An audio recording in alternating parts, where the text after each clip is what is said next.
Hello students. आज हम class 10th science के chapter number 1 chemical reactions and equations के एक important topic balancing of chemical equations के बारे में पढ़ेंगे। But before we know about balancing of chemical equations we will first learn about chemical reaction and chemical equation. What is a chemical reaction? Chemical reaction क्या होती है? A process in which new chemicals are formed is called a chemical reaction। मतलब जब भी दो या दो से ज्यादा केमिकल्स आपस में रिएक्ट करें और कोई नया प्रोडक्ट बनाए, नया प्रोडक्ट यानी कि कोई नया केमिकल बनाए, तो उसे हम केमिकल रिएक्शन कहते हैं। फॉर एग्जाम्पल मैग्नीशियम रिबन को जब हम बर्न करें, बर्न करने का मतलब क्या है कि एक तरह से मैग्नीशियम ऑक्सीजन के साथ रिएक्ट कर रहा है, तो वो क्या बनाता है? Magnesium oxide. Similarly hydrogen and oxygen under certain conditions, ऐसा नहीं है कि हम किसी भी कंडीशंस में उसे रिएक्ट करवा दें और वो रिएक्ट करके एक प्रोडक्ट बना देंगे। No, certain circumstances, certain conditions के अंडर जब हाइड्रोजन और ऑक्सीजन रिएक्ट करते हैं तो वो बनाते हैं वाटर, दैट इज H2। तो ये क्या होती है? Chemical reaction. After that chemical equation, वही सेम चीज है, बस केमिकल रिएक्शन को जब हम उसके सिंबल्स एंड फॉर्मूला से रिप्रेजेंट करें, यानी कि हम हाइड्रोजन और ऑक्सीजन को पूरा नहीं लिखेंगे, हम क्या लिखेंगे? उनके केमिकल फॉर्मूलाज यूज करेंगे, उनके सिंबल यूज करेंगे।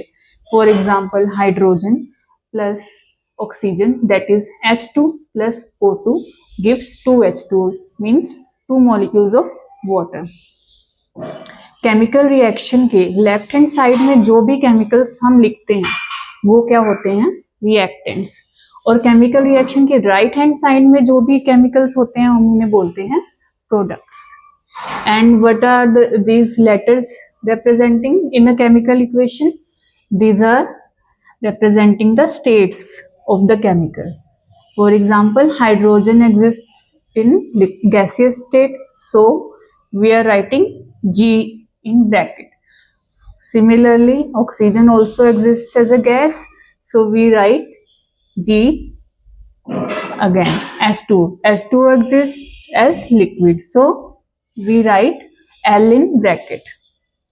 If the chemical exists in solid state, then we write it as bracket में solid, that is S।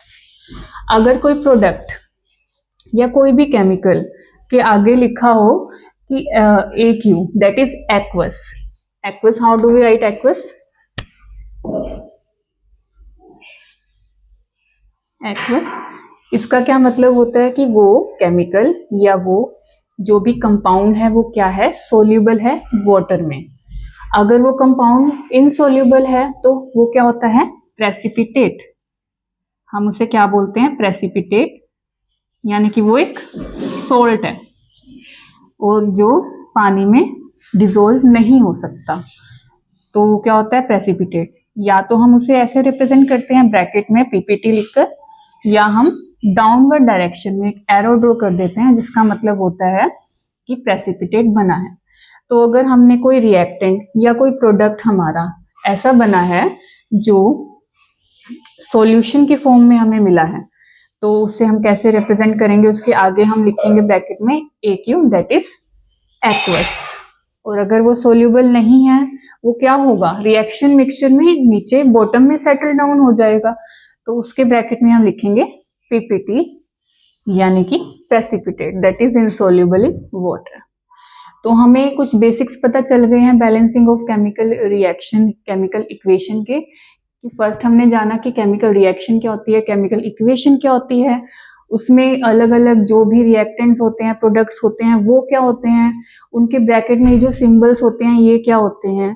उसके बाद हमने देखा कि एक्वस क्या होते हैं और प्रेसिपिटेट क्या होते हैं। अब next step would be to know why at all we need to balance a chemical equation. हमें बैलेंस करने की जरूरत ही क्यों है? So let's start learning why do we need to balance a chemical equation. For that,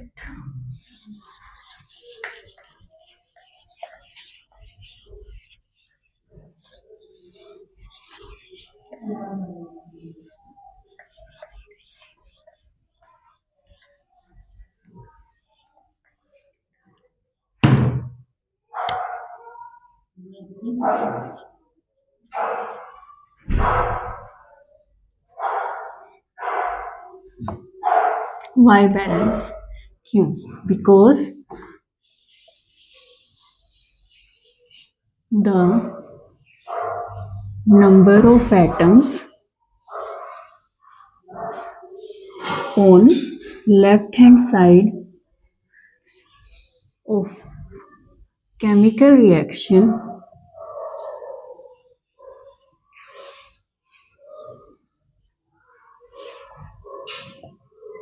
किसके equal होना चाहिए? Number of atoms of elements. Here we need to write elements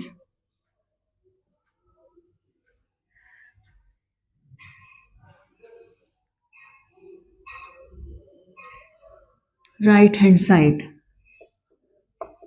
Obviously left hand side पे अगर किसी भी chemical के 10 atoms हैं तो राइट हैंड साइड पर भी 10 एटम होने चाहिए. और क्यों? We all know about the law of conservation of mass.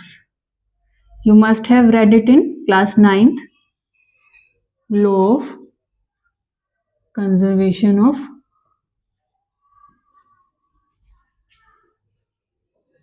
what does it state? It states mass can neither be created nor be destroyed. मास को ना ही हम बना सकते हैं और ना ही डिस्ट्रॉय कर सकते हैं.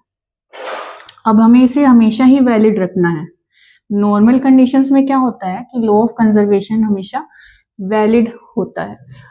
कुछ एक्स्ट्रा ऑर्डिनरी सर्कमस्टांसेस में क्या है कि ये भी कभी कभी क्या होता है, लॉ वैलिड नहीं होता है. But in our daily life के जो भी फिनोमेना होते हैं उसमें मोस्टली कंजर्वेशन ऑफ मास हमेशा वैलिड रहता है.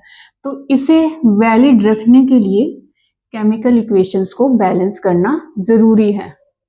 और नंबर ऑफ एटम्स क्या होने चाहिए?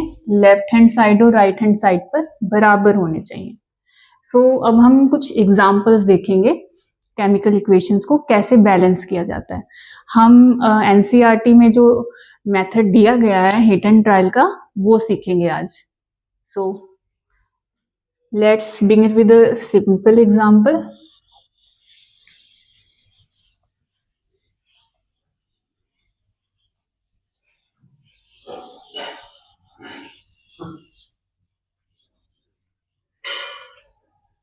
हाइड्रोजन एंड ऑक्सीजन आपस में रिएक्ट करके अगर वाटर बना रहे हैं तो उसके बारे में उसकी रिएक्शन देखते हैं. पहले हम इधर H2 है प्लस O2 रिएक्ट करके क्या बना रहे हैं? H2O. यहाँ पे हम एक टेबल ड्रॉ करेंगे और इधर हम लिख देंगे, इधर हम अलग अलग एटम्स को लिख देंगे. इसमें क्या है, 2 एटम्स रिएक्ट कर रहे हैं ना. So we will write it as HO. Okay.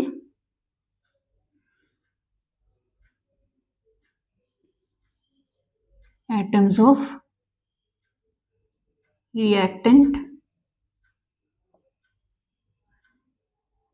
and then atoms of product.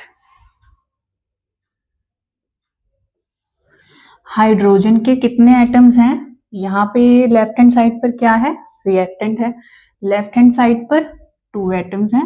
Right hand side पर भी, यानी कि जब प्रोडक्ट बन रहा है इसका तब भी क्या है? 2 एटम्स हैं. ऑक्सीजन के लेफ्ट हैंड साइड में कितने एटम्स हैं? 2 हैं. राइट हैंड साइड पर 1 है. बैलेंस करने के लिए क्या होना चाहिए? ऑक्सीजन अगर लेफ्ट हैंड साइड पर 2 एटम्स हैं तो राइट पर भी 2 होने चाहिए. So what we will do, हम क्या करेंगे?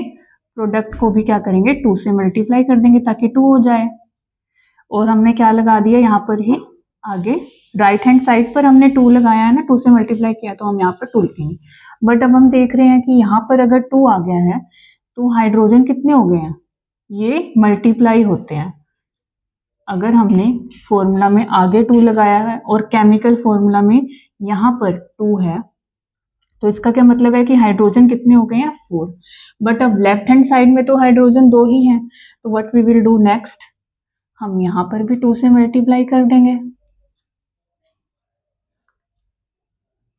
2H2। यहाँ पर भी तो 4 हो गए ना, यहाँ पर भी पहले हमने 2 से मल्टीप्लाई किया। सो अब हम देख रहे हैं कि इधर हाइड्रोजन 4 है, राइट हैंड साइड में भी हाइड्रोजन 4 है, लेफ्ट हैंड साइड पर ऑक्सीजन 2 है और राइट हैंड साइड पर भी ऑक्सीजन 2 है। अब जो एनसीईआरटी में एक रिएक्शन दी गई है मैग्नीशियम और ऑक्सीजन की, कि मैग्नीशियम जब बर्न करता है तो वो कैसे रिएक्ट करता है ऑक्सीजन, वो मैग्नीशियम ऑक्साइड बनाता है। तो हम अब उसको बैलेंस करके देखते हैं।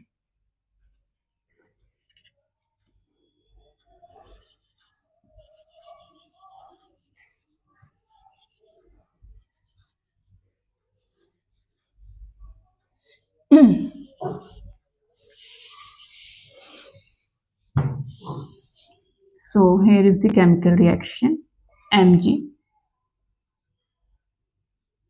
Mg is a metal, it exists as such, plus oxygen. Oxygen exists as a diatomic molecule, forms MgO. यहाँ पर हम लिखेंगे जो भी एलिमेंट्स हैं हमारे, मैग्नीशियम और ऑक्सीजन है, we will write it as this. Magnesium left hand side पर 1 है, राइट हैंड साइड पर भी 1 है। ऑक्सीजन लेफ्ट हैंड साइड में 2 है, राइट हैंड साइड में 1 है।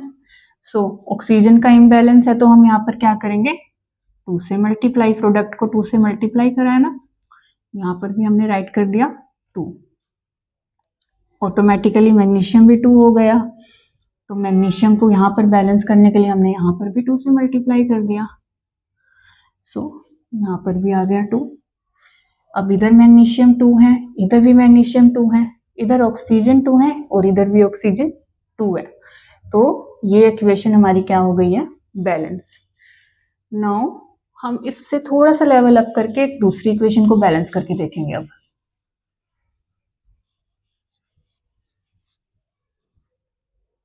आयरन रिएक्ट करता है वाटर के साथ और बनाता है iron oxide Fe3O4 plus hydrogen, that is hydrogen gas.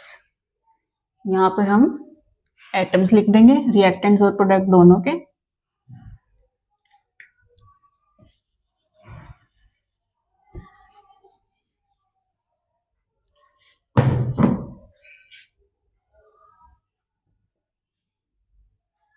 Iron, hydrogen and oxygen.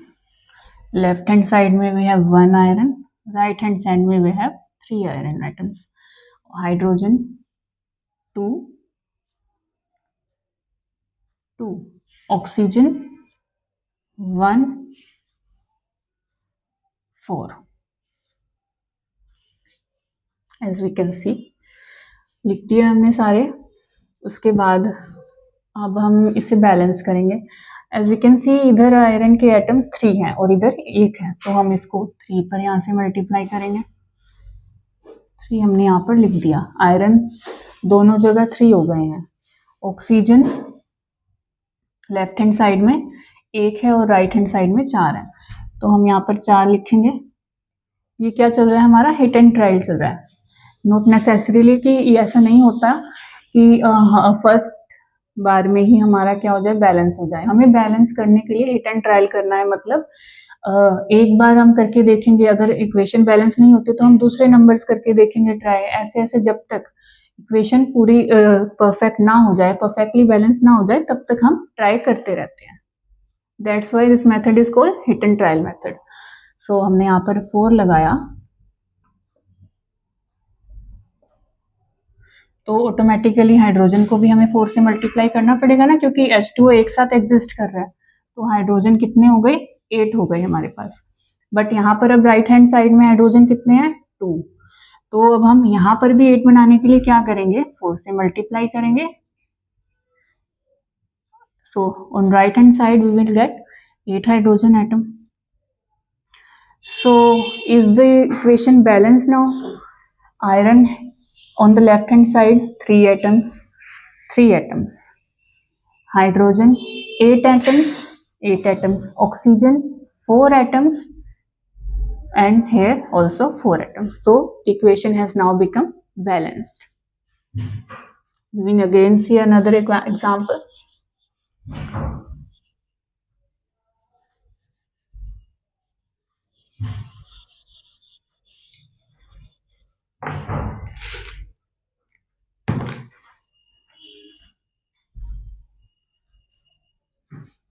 Aluminium oxide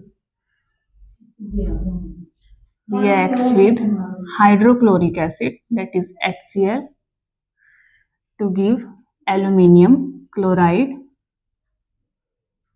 AlCl3. We write it as aluminium chloride as AlCl3 plus H2O. Now we will balance all the atoms. Aluminium, oxygen, hydrogen, chemical. So हमने start किया था 2 type के atom से, फिर हमने level को increase करा, 3 type के एटम की इक्वेशन देखी. Now we will see when 4 different types of atoms are present, then how to balance that chemical equation. So aluminium left hand side 2, right hand side 1. Oxygen left hand side 3, right hand side 1. Hydrogen left hand side 1, right hand side 2. Chlorine left hand side 1, right hand side 3. First we are trying to balance aluminium. 2 से multiply करा, यहाँ पर हमने 2 लगा दिया. AlCl3 exist as a whole. So इसका क्या मतलब है, अगर हमने यहाँ पर 2 लगाया तो ये 2 3 6 हो गया ना, मल्टीप्लाई हो रहा है. यहाँ पे एल्यूमिनियम कितने हो गए 2, और यहाँ पर क्लोरीन कितने हो गए 6. अब क्लोरीन यहाँ पर 6 हो गया और इधर क्या है 1 ही है, तो हम क्लोरीन को भी बैलेंस कर देते हैं, मल्टीप्लाई 6 कर देंगे लेफ्ट हैंड साइड में. तो हाइड्रोजन भी 6 से मल्टीप्लाई हो गया क्योंकि HCl exist as a whole. 6 कर दिया हमने यहाँ पर. अब क्लोरीन हमारा बैलेंस हो चुका है, पर हाइड्रोजन डिस्टर्ब हो गया. क्यों? क्योंकि अब लेफ्ट हैंड साइड में हाइड्रोजन कितने हो चुके हैं 6, बट राइट हैंड साइड पर हाइड्रोजन 2 है.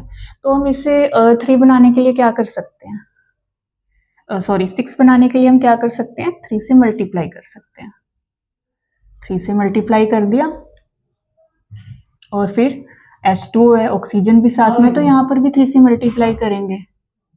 3 यहाँ पर लिखा, तो हाइड्रोजन भी 6 हो गए यहाँ राइट में, और लेफ्ट में भी हाइड्रोजन 6 हो गए. और फिर हमने देखा कि ऑक्सीजन अपने आप हाइड्रोजन को बैलेंस करते हुए ऑक्सीजन भी ऑटोमेटिकली बैलेंस हो गया. अब सारे के सारे जो भी एटम्स है वो लेफ्ट हैंड साइड और राइट हैंड साइड पर इक्वल हैं. सो आई होप आप सब समझ गए हैं कि ये केमिकल इक्वेशंस को कैसे बैलेंस किया जाता है.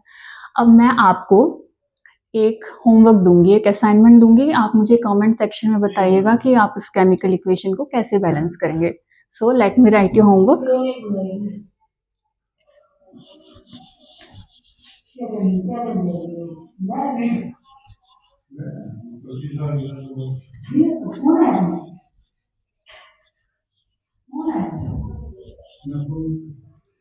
So I am giving you homework.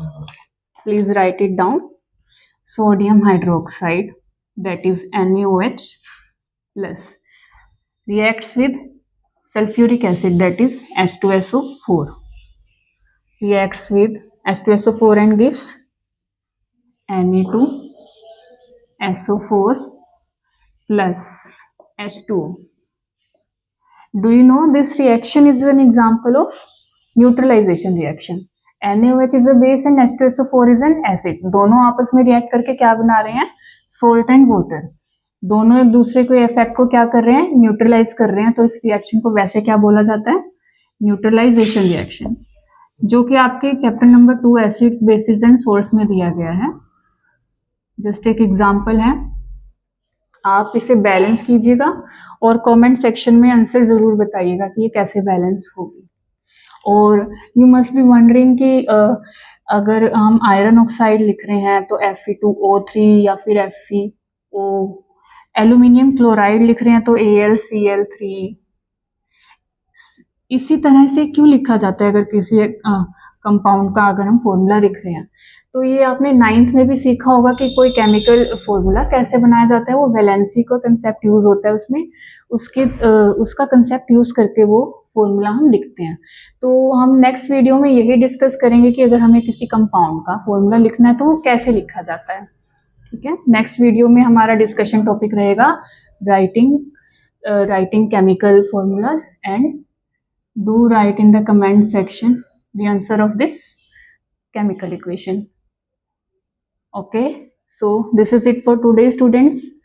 See you next time. Have a great day.